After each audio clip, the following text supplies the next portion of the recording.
Hello, and welcome to episode 4 of What If Civilization Started Over. If you didn't see the last episode, well, we saw Persia breaking away from Oman, Mesopotamia being created, as well as a theocratic revolution in Ethiopia, so obviously go watch that. But with that, we'll get into the next episode. And the first event I want to look at is Carthage, because you kind of know that Carthage is going to become independent, right? Well, you might not know the way in which it's going to become independent, and that is that Carthage keeps taking up so much of Egypt's attention as another major city pops up in Sicily, as well as one here. And North Egypt just doesn't have the resources to fund these guys. Again, not many people are living here. So what North Egypt is going to do is they're going to basically tell Carthage, hey, you're independent now. And Carthage is going to have to deal with it. And this land in the middle is just going to sort of not belong to anyone because there weren't enough people living there anyway. And instead, Carthage is going to be forced to become independent. And their capital will obviously be in Carthage. But a similar thing is going to happen to Carthage. So let's go and do that now. So Carthage is going to basically say, hey, we're independent now. It's really bad for us because we're not near anyone and we're kind of on our own. But what's something we can do with our independence? Well, they weren't letting us explore because they thought that we kind of explored everything we needed to. So now let's start exploring. And so that's exactly what they do as they start exploring westward towards Morocco as well as up in the Italian peninsula. And they start colonizing a bunch of land over here in the Italian peninsula, back into North Africa. These people don't necessarily want to be colonized by Carthage because there are already people here, but they're not that upset about it. And it's nicely able to form a nice empire over here. But another thing is going to happen, which is that a lot of the population of Carthage is going to find that Italy is a better place to live, and they're going to start moving to the Italian boot. So that's going to do two things. One is going to lead to some more exploration to happen here. Another thing is that it's going to lead to some more colonization happening here. And a third thing is it's going to lead to some more cities popping up, as Carthage is actually gaining power relatively quickly compared to the other countries, just because there's a decent number of people who live here, and a lot of people from here are fleeing into Carthage, and Italy is here. But a lot of people here fled directly from here, and so maybe don't feel that much of a Carthaginian identity, as Sardinia and Corsica are discovered. So this might be a fun place to look at later. That's one new country. The next thing that's going to happen is going to be something interesting, which is this. I've been calling this country South Egypt. It's really Sudan. Like, there's not really any part of it that's in modern day Egypt, so I'm going to call it Sudan from now on. They're going to do a nice exploration/colonization campaign to the west. And so it's going to make the colonization map look a little bit funny for now. Or the exploration map, not the colonization map. They are going to start getting some more cities back. And if you'll remember, these were places that I had designated as cities a really long time ago. They're finally starting to be classified as cities again. Now it is 35,000 people to be considered a city. Oman will build a city in Qatar, while Mesopotamia is continuing to get more and more population. And actually, let's go to Mesopotamia now, because to deal with their population, Mesopotamia is going to basically just colonize. I mean, that's what most countries have been doing. And so they will colonize this land, and they try to explore into the Caucasus a little bit more because they want to know what's beyond their empire, but they're only able to get that far. Then they explore Cyprus, or discover Cyprus, as well as exploring deeper into Anatolia. They colonize Cyprus, and they start moving deeper into Anatolia, as they're able to start sending some of their people into their new lands. So a city pops up on Cyprus, a few pop up in this new land. And North Egypt's also getting new cities. Meanwhile, Yemen still hasn't learned, as they set up 2 new desert cities so they can better control the land.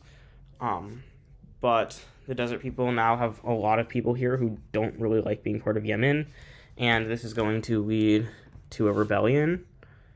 We'll have this maroon-colored country, which will be rebelling in the north of Yemen, and as you'll see, These two cities, which have actual people, don't really want to be it. It's mostly the desert people who want to be part of this country.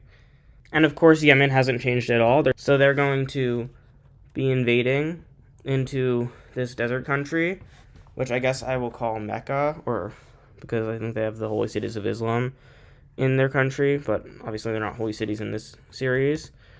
But something will happen, which is that North Egypt and Oman will sign deals with this country, guaranteeing its independence, and basically Yemen will be forced to back off and agree to grant them independence.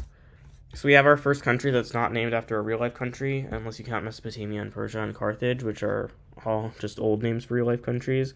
This is going to be Mecca, which I guess you could say is an old name for Saudi Arabia, but whatever.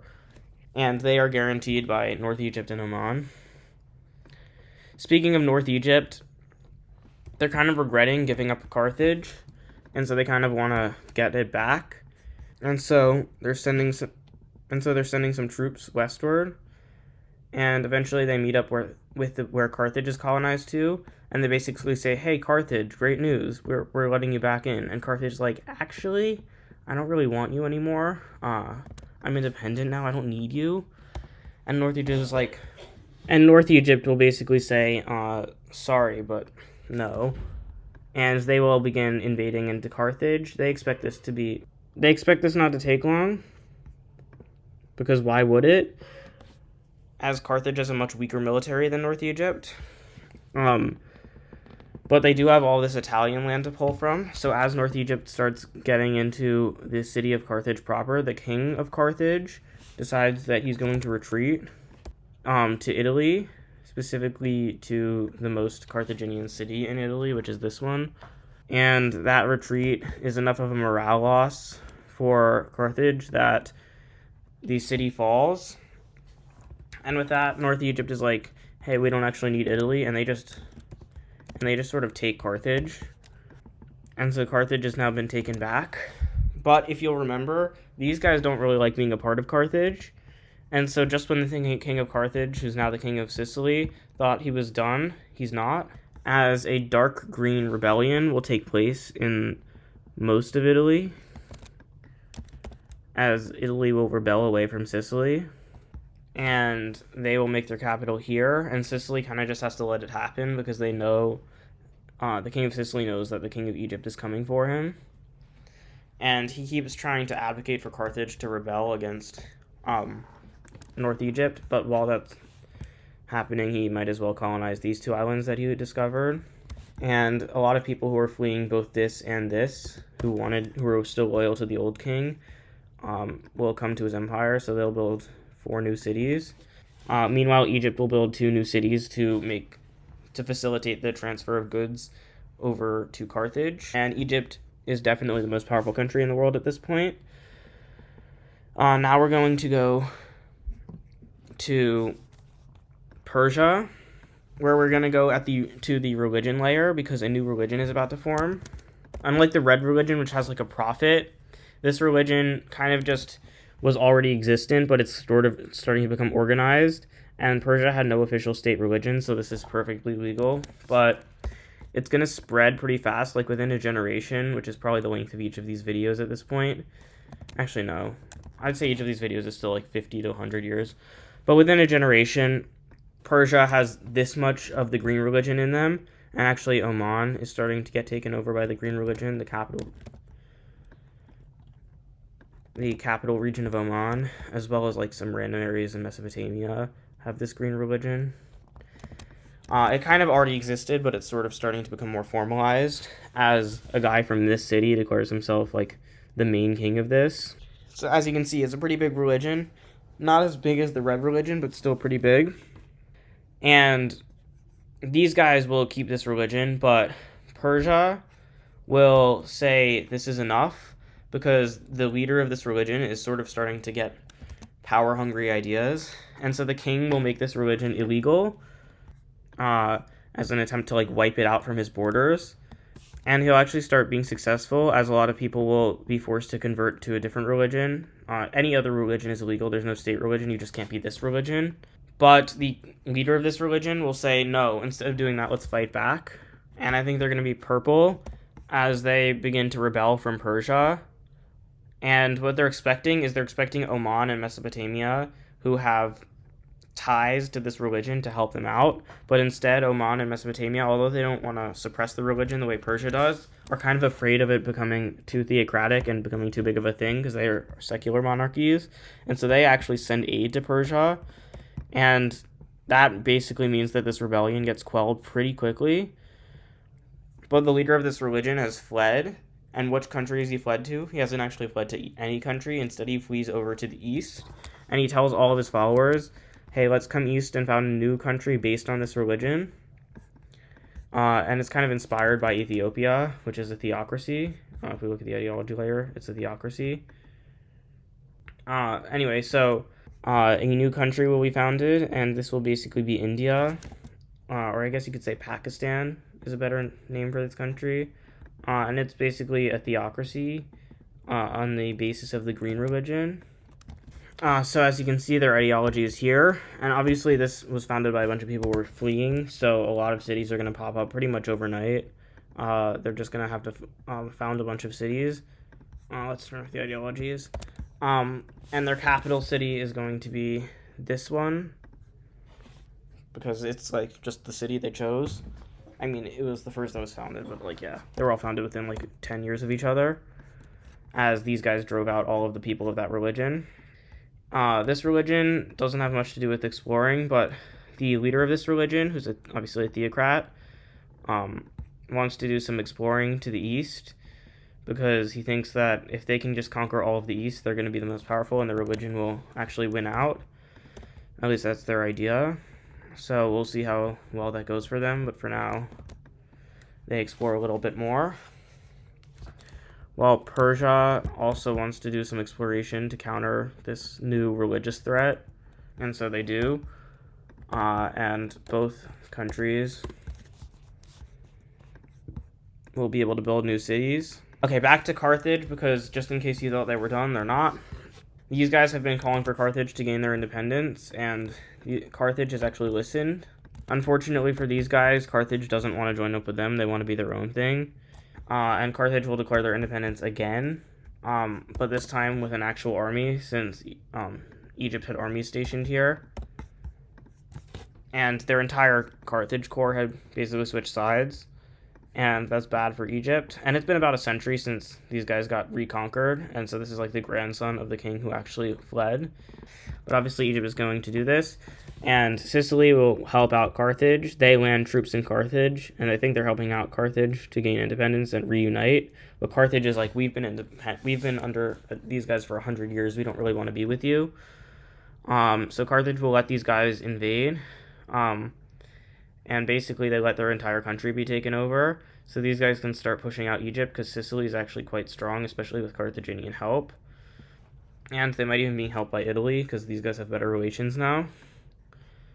Since Sicily just granted Italy independence, they actually have quite good relations. Anyway, Egypt is eventually forced to give Carthage independence, and immediately Carthage will basically have a whole big thing where they literally stab in the back a whole bunch of Sicilian troops, kind of fully kicking them out of Carthage in one quick blow, one fell swoop, if you will. And Sicily is depressed, but they're forced to kind of let that happen. But they're determined never to let that happen again, as they send out more boats to explore the Mediterranean, and they discover Morocco, and this is Sicily doing this, and Spain, and not Carthage, but Sicily will make some colonies, including one west of Carthage, and they never forgot that Carthage betrayed them, and they will never forget that how Carthage betrayed them. And these two countries seem like they will be rivals probably forever. I don't think these two countries can ever get over that betrayal. Or I guess I don't think Sicily can ever get over that betrayal, or Carthage can ever get over what Sicily did in Spain. And especially after Sicily makes a bunch of deals with North Egypt to ensure that Carthage will never expand. So Carthage kind of hates both of these guys. Meanwhile, Italy has been doing some expansion of their own. And they expand all the way to the Alps and just fully conquer it. So it's weird because there's land that's not explored, and it kind of just goes straight from colonized to unexplored. But that'll probably get fixed in the next episode. For now, a bunch of Italian cities have popped up. Actually, not that many, though. 3 have popped up. Okay, two more things to do in this episode. The first thing is quite simple, which is that Mesopotamia will just give independence to the Anatolian region of their country plus Cyprus, and these guys will do some exploring of their own and kind of get to here with some more cities popping up. And the reason that Mesopotamia gave independence, these guys didn't actually demand it, but Mesopotamia basically just was bad on taxes, and these guys promised to pay a bunch of taxes to Mesopotamia, like temporary taxes, if they got permanent independence, and Mesopotamia kind of needed that.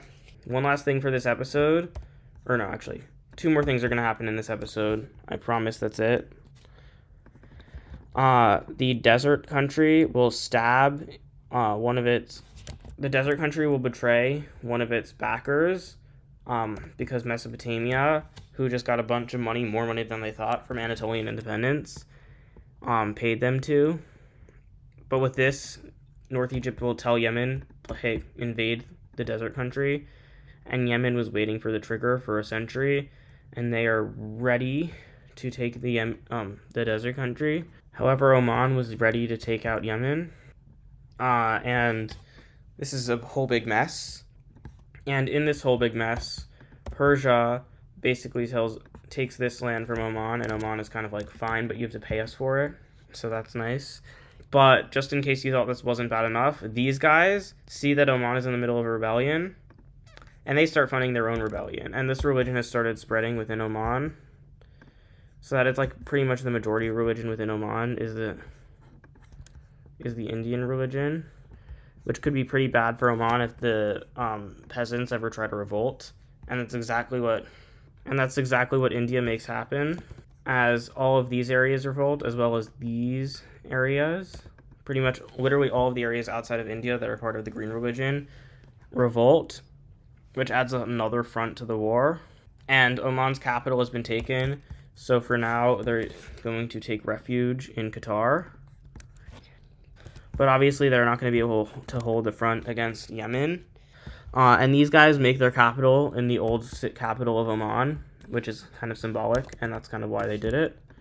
But yeah, they are pretty much destroying Oman. Oman is not going to survive this, likely, as most of their country outside of like Qatar itself is kind of taken. And this spells bad news for both the desert country and for Mesopotamia, although not that bad of news for Mesopotamia, because they have been destroying North Egypt this entire time, because even though North Egypt is more powerful, yeah, they just have still been losing, partially because Carthage has been saying, hey, if you ever start winning, we might need to intervene. No, partially because Carthage has been like covertly sending aid. Anyway, the desert country fully withdraws and leaves their holdings to Mesopotamia, as these guys take these 3 cities and kind of hold them hostage, and basically try to unite with these guys. And Persia is very afraid of this, because India starts an invasion into Persia to try and liberate Persia. And it looks like the Green Religion might win out, as Yemen, who's not the Green Religion but is allied with them, is going to besiege the desert country's capital. But then the desert country makes a deal with the religion, with the theocracy. They basically say, we'll let you have Oman, we'll let you have some of our territory, just get rid of Yemen. And these guys are like, yes, please, more territory for us. And they start an invasion of Yemen. Yemen is forced to withdraw from here. North Egypt has actually started pushing back at this point. They realize Carthage's threat isn't serious, and so they've stopped having to have military at this border.